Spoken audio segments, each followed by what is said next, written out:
मेरा सतगुरु परम उदारी था, मेरा सतगुरु परम उदारी था। वो तो पूर्ण परोपकारी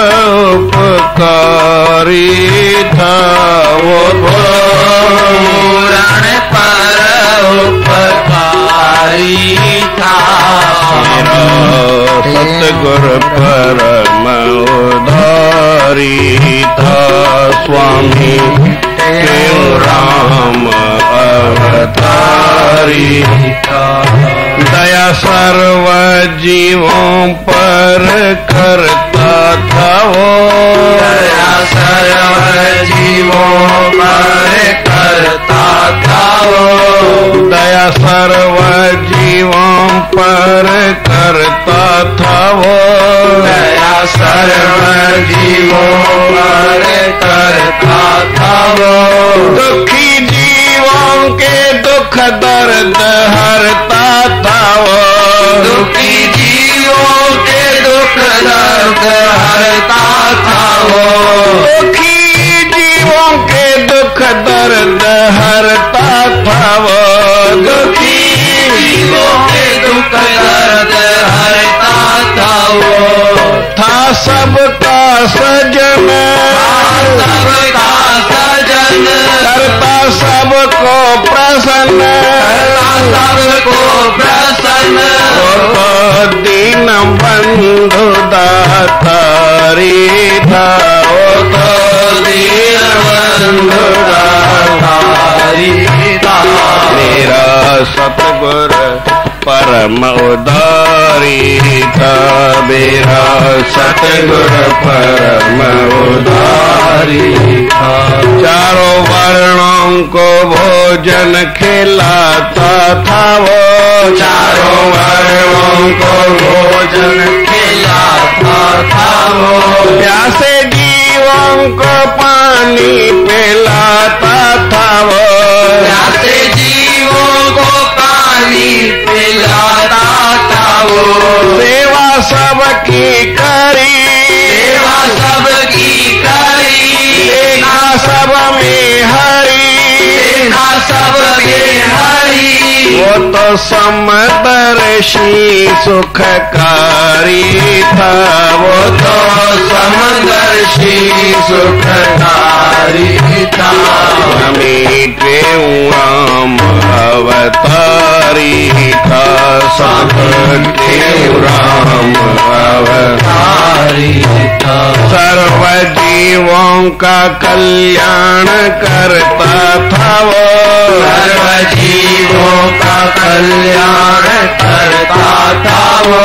नाम हरि का जपा पाप हरता था वो, नाम हरि का जपा पाप हरता था वो। पतित पावन किया, पावन किया, भक्ति दिया, भक्ति दिया। वो तो पतित उदाहरण हारी था, वो तो उदाहरण हारी था। मेरा सतगुरु परम उदारी था, मेरा सतगुरु परम उदारी था। गुरु गीता का ज्ञान बताए गए, गीता का ज्ञान बताए गए। कहे गुरुमुख मोह मिटाए गए, कहे गुरुमुख मोह मिटाए गए। सब संसे हरे, संसे हरे, दुख दूर करे, दुख दूर करे। वो तो काटत यम की जारी था, वो तो काटत यम की जारी था। मेरा सतगुरु परम उदारी था, मेरा सतगुरु परम उदारी था। वो तो पूर्ण परोपकारी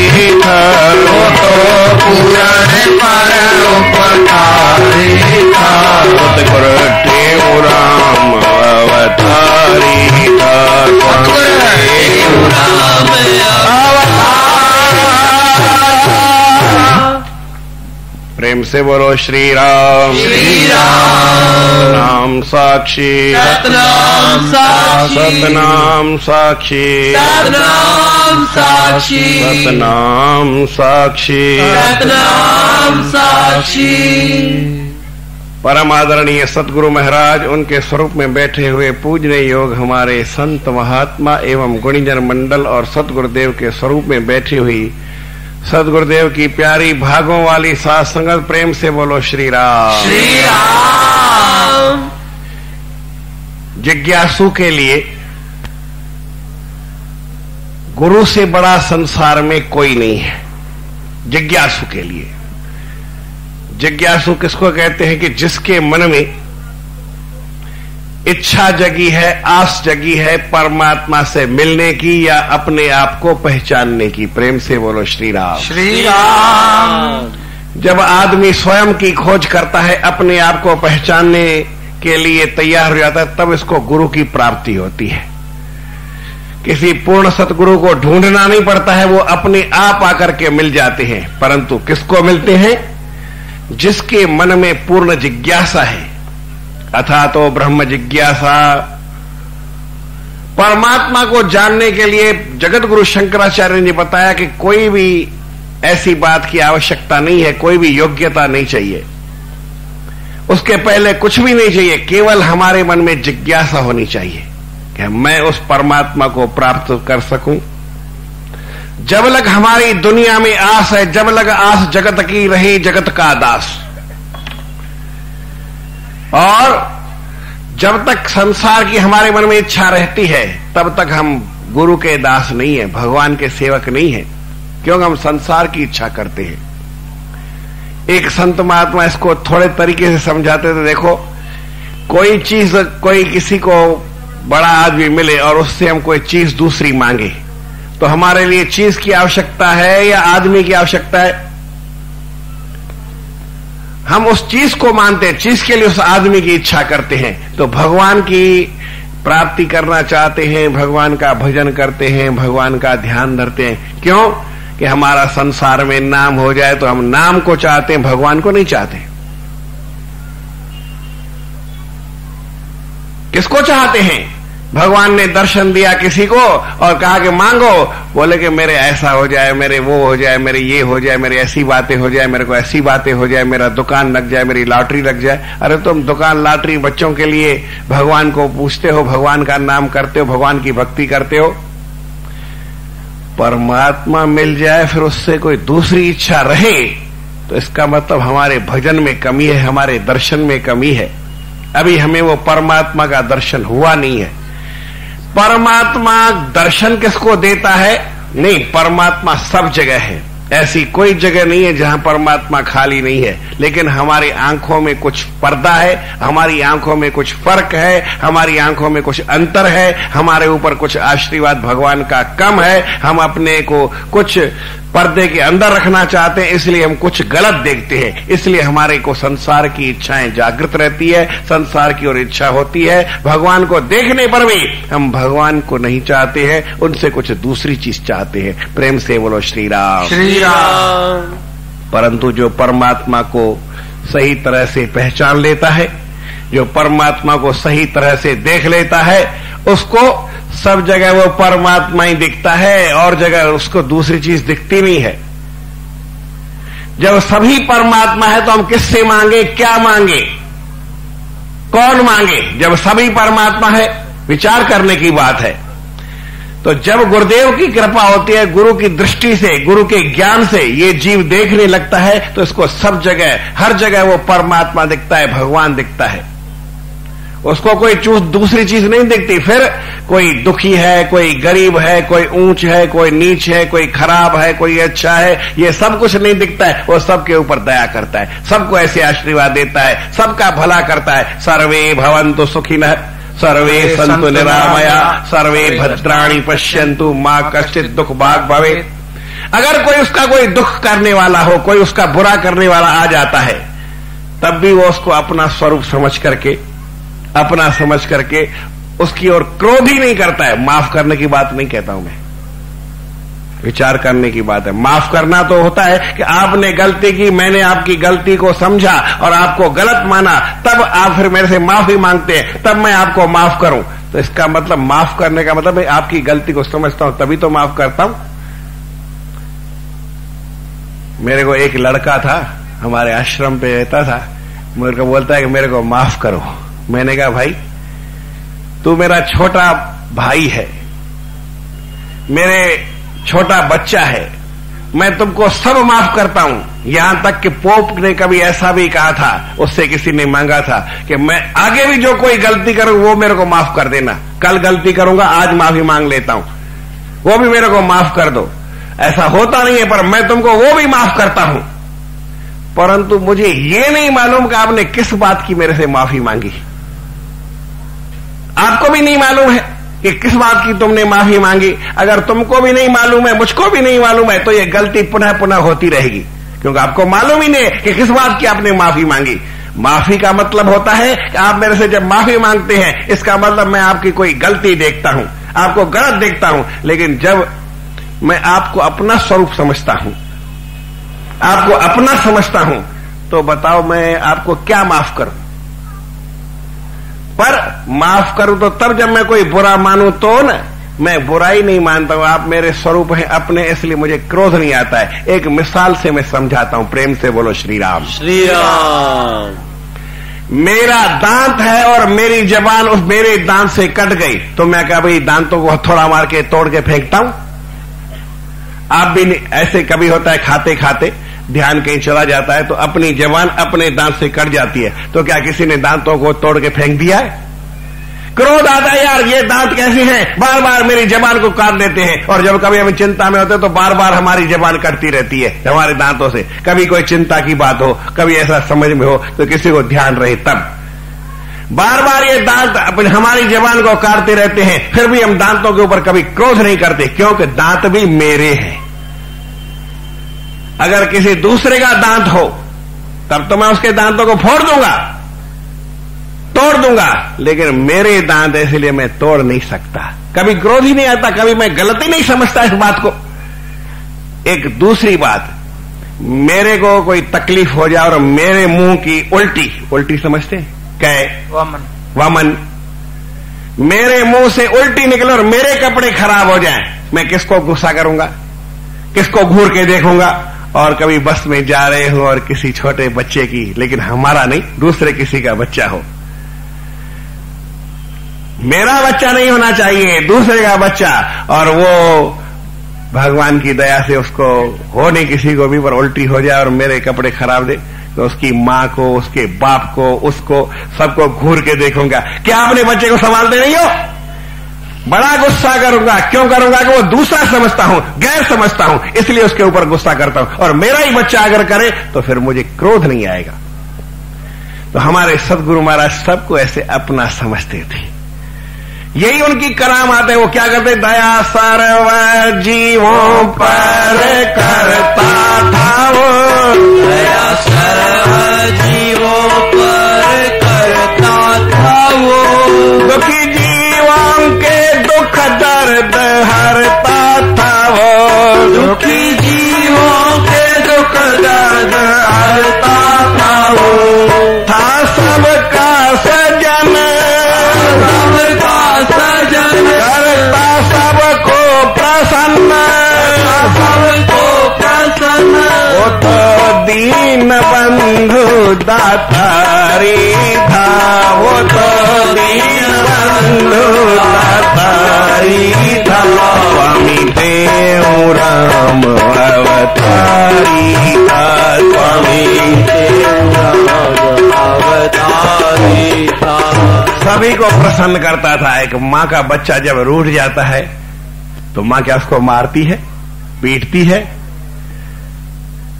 बच्चा जब तक रोता रहता है तब मां को छोड़ती नहीं, किसी न किसी तरह से उसका ध्यान बटा करके कोई न कोई बात समझा करके उसको खुश करती है। तो हमारे गुरु महाराज सबको प्रसन्न करते थे, कथा से नहीं, सेवा से, अपनी क्रिया से, अपने आशीर्वाद से, अपनी नजरों से। इस तरह से सबको प्रसन्न करते थे। प्रेम से बोलो श्री राम। श्री राम। जब गुरु का ऐसा आशीर्वाद हो, फिर दूसरा कोई भी उनके आश्रम पे आता था, सबको वो भोजन खिलाते थे। कहते हैं कि इस पृथ्वी पर कई तरह के दान होते हैं। न गो प्रदानम, गाय का दान होता है, लेकिन उसको भी समझो वो कोई बहुत ज्यादा नहीं है। न गो प्रदानम, न मही प्रदानम। पृथ्वी का दान ये भी अच्छा है, लेकिन उसको भी उतना अच्छा नहीं मानते हैं। न चान्नदानम यथा वदंती है बोधा सर्वद्वानेषु अभय प्रदानम। अभय दान सबसे ज्यादा वो स्वामी दान करते थे, लेकिन भोजन ये कभी कहते हैं कि कुबेर भी इतना चलावे तो नहीं चलाए, कोई राजा महाराजा चलावे नहीं चलाए, क्योंकि गुरु महाराज का भंडारा 24 घंटे चलता था। जब भी कोई आश्रम पे आता था, दिन में आवे, रात में आवे, सुबह दूर से प्रेमी दर्शन खातिर अमरापुर में आए। दूर से प्रेमी दर्शन खातिर अमरापुर में आए। 2 बजे थे दिन के सारे संत सभी सुख पाए। अरे 2 बजे थे दिन के सारे संत सभी सुख पाए। कि आप ही मैं माने, आपने मैं माने। दिया टुकड़ा पिलाया पानी, दिया टुकड़ा पिलाया पानी। वो सब में राम को देख रहा कोई और नहीं। अजी वो सब में राम को देख रहा कोई और नहीं। ऐसा ही गर्मी का जून का महीना था। कहते हैं कि आजकल तो यहां जितनी गर्मी पड़ती है उज्जैन में आप देख ही रहे हैं, लेकिन कोई ऐसा व्यक्ति है जो यहां पे 50 साल से रहता है, उसको मालूम 50 साल पहले कितनी गर्मी पड़ती थी। सारा खुला था, बहुत गर्मी पड़ती थी, सहन से बाहर होती थी 50 साल पहले।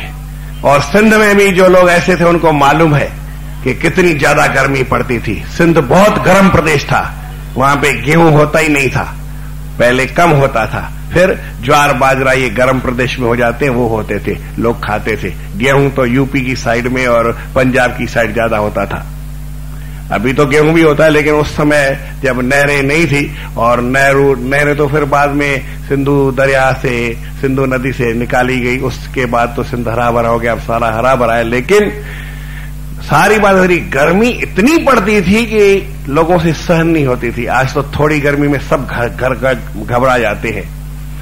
तो ऐसा जून का महीना, जेठ की दोपहरी और गर्मी, सब संत सो रहे थे, आश्रम सुनसान था, और कुछ प्रेमी दर्शन करने के लिए आए।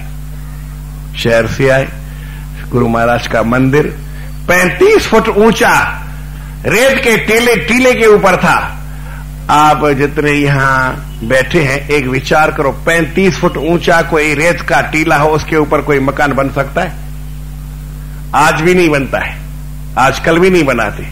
आज ऐसा समय है, हम बनाते हैं। आप देखो दुबई में जब पहले कुछ 25 साल पहले लोग जाते थे तो बोलते थे महाराज वहां क्या है, बेकार है दुबई, रेती रेत है, खाली तेल निकलता है। लेकिन आज सारे बाग बगीचे।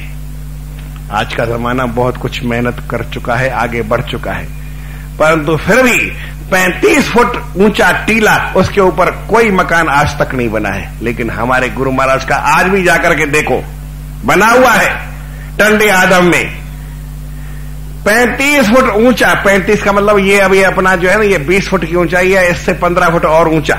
इतना खाली रेत था, तो नीम कहां खोदेंगे भाई? विचार करने की बात है, खाली ऐसा बनाने की बात नहीं है। आप पूरे दुनिया में घूम करके आओ, ऐसा मकान बना हुआ है 35 फुट ऊंचा, टीले के ऊपर रेत का टीला हो, उसके ऊपर कोई मकान नहीं बना हुआ है। लेकिन हमारे गुरु महाराज का मंदिर आज भी बना है। और कब बना था? ये 1926 में बना था, 22-23 में बना था। आज से 80-82 साल पहले बन गया, लेकिन 80-82 साल के बाद भी आज तक हमने कहीं ऐसा रेत के ऊपर, टीले के ऊपर 35 फुट रेत हो, थोड़े रेत में तो बन जाता है, कहीं बना हुआ देखा नहीं है। हाँ, हमारा ही आश्रम है खैरथल में, पर वो क्या दीवार बार बार गिर जाती है, 1000 बार गिर चुकी है, वैसा पक्का नहीं बना सके। हमारे गुरु महाराज ने वहां रेत के टीले के ऊपर ऐसा मकान बनाया। केड़ी भी गाल नहीं, 2 बजे सारे ऊपर चढ़ करके, कुछ मेहमान 5 थे 10 थे, वो आए। महाराज जी, उनका तो एक ही नियम था कि कोई भी कहीं याद करे, कोई कहीं पे थोड़ा सा मिलने की बात सोचे, कोई गुरु महाराज की बात निकाले तो खट वहां पहुंच जाते थे, ऐसा उनका नियम था। तो गेट पे आ गए 2 बजे, वैसे तो सो रहे थे, लेकिन 2 बजे। एक बार की बात है कि हमारे स्वामी सर्वानंद महाराज वो 11 बजे हमेशा दरवाजा बंद करके जैसे भोजन करते थे, तो 12 बजे सो जाते थे। भोजन 10:30 बजे, 11 बजे, गर्मी में 10:30 बजे करते थे या 10 बजे करते थे, 11 बजे दरवाजा बंद कर देते थे। अब एक ग्वालियर से प्रेमी, अभी उसका शरीर शांत हो चुका है, वो आया, उसने कहा मुझे जाना है कोर्ट में और अभी मैं पहुंच रहा हूं तो 11:15 बज रहे, और गुरु महाराज का तो दरवाजा समझे बंद होगा, अब कैसे दर्शन होगा। मन में प्यास पड़ी थी। इतने में वो जैसे ही गेट से घुसा तो स्वामी जी ने अपने दरवाजे का, पता नहीं दरवाजा क्यों खोला तो एकदम से उसने नमस्कार किया, स्वामी जी की भी दरवाजे तक नजर गई, देखा तो आए, 1 मिनट में आगे मत्था टेका, बोले इस समय आए हो, पहले जाके भोजन करो। बोले महाराज आपके दर्शन की इच्छा थी, वो हो गया, मेरे को बड़ा, अभी मेरा काम हो जाएगा। बोले गुरु महाराज का आशीर्वाद, अभी हम सोते। वो दरवाजा फिर बंद करके सो गए। क्यों खोला पता नहीं क्यों खोला, कभी कभी ऐसा होता है, उसके मन की इच्छा पूरी करने के लिए। तो गुरु महाराज दरवाजे पे पहुंच गए। बोले इस समय आए हो दिन की दोपहरी में 2 बजे? बोले महाराज हम गुरु महाराज का दर्शन किया। उन्होंने पहचाना नहीं कौन है कौन नहीं है, दर्शन किया। बोले इस समय तो गुरु महाराज सो रहे हैं। बोले सो रहे हैं तो बोले थोड़ी देर बैठ जाएंगे। बोले नहीं, चलो चलो पहले भंडार में, पहले भोजन करो। सबको थाली बांधी, किसी को उठाया नहीं। देखो मेहमान करने का तो क्या, बड़े आदमी हो फिर भी देखो कैसे। दरवाजा भंडार का खोला, सबको बिठाया, दरी बिछा के दी, थाली दी, पानी दिया, जो भी भोजन पड़ा था उनको भोजन खिलाया। भोजन खाने के बाद उनके बर्तन उठा के और वहां बाहर रख दिए। बोले अब जाके वहां बैठ जाओ सत्संग हाल में और थोड़ा लेट जाओ, जब 4 बजेंगे तब गुरु महाराज उठेंगे। अब 2 बजे से आए, अभी आधा घंटा पौन घंटा भोजन में लगा और उसके बाद आधा पौन घंटा और बैठे तो 3:45-4 बजे तो दोस्त 4 संत और भी उठे। तो संतों ने देखा कौन बैठा है। बोले आप कौन हो, कहां से आए हो? बोले ऐसे हम गुरु महाराज का दर्शन करने के लिए आए हैं। और बोले भोजन किया है? तो संतों को भी आदत पड़ी हुई थी। बोले हाँ, एक संत ने हमको भोजन कराया है।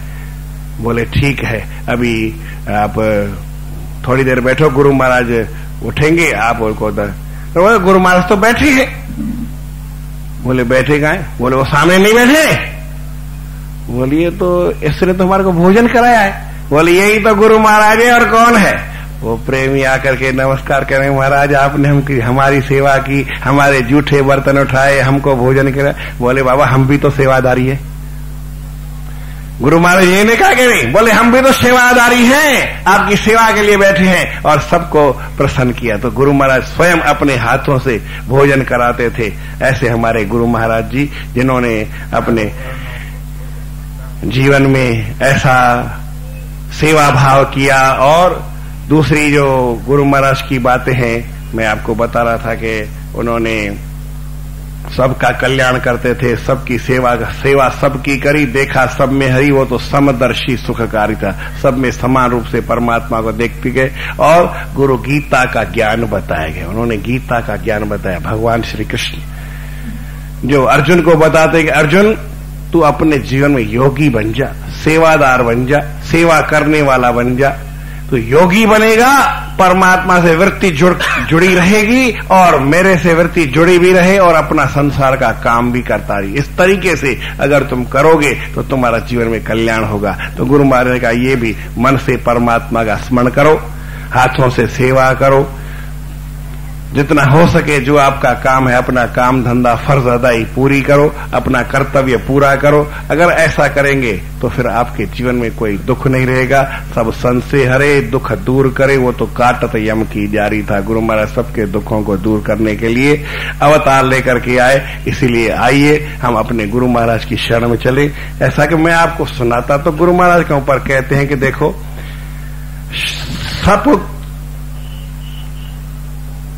सबको नाम सुनाई हूं जो आवेगा पास।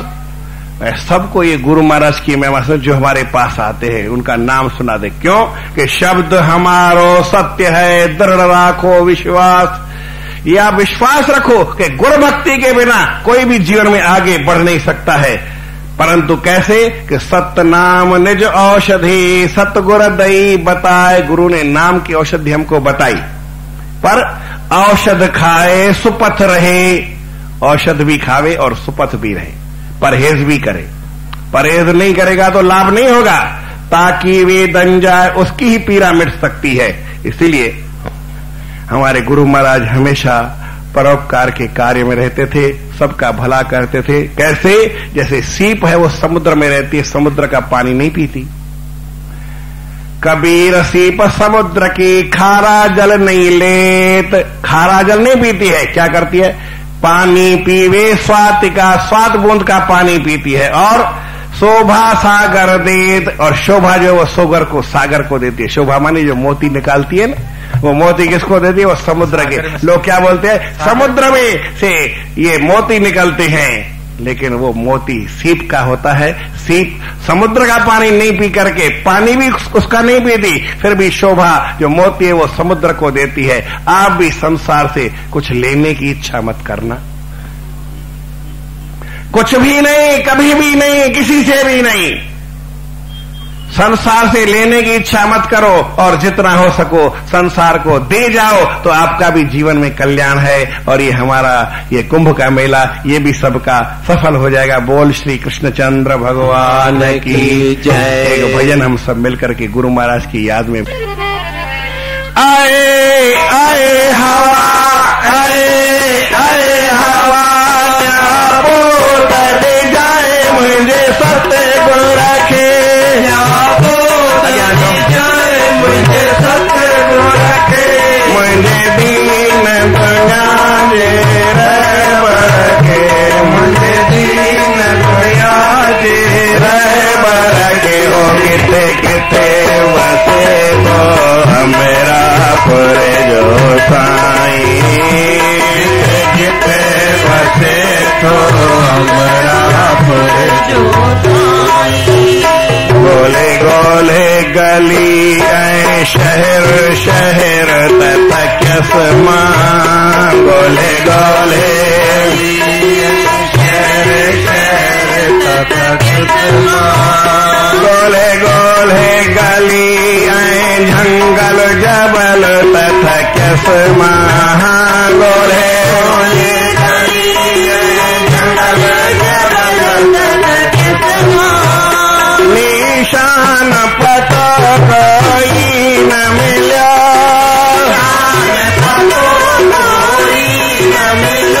सतगुर देवी छोड़े में दियरो जलो,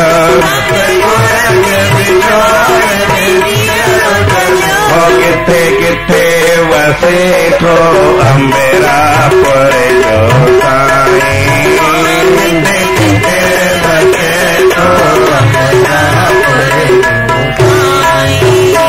सतगुर थो वसे सभ कहिंजे दिलन जे अंदर में। वाह वाह। सतगुर थो वसे सभ कहिंजे दिलन जे अंदर में, सतगुर थो वसे सभ कहिंजे तमन जे मंदर में। हार थो वसे सभ कहिंजे तमन जे मंदर में। निशान पतो तई हो अपतो,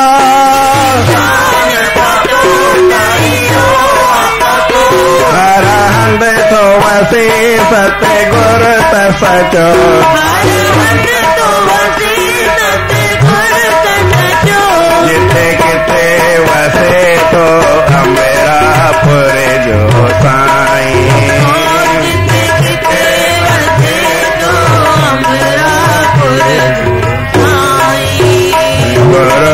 मंत्र उचार्यो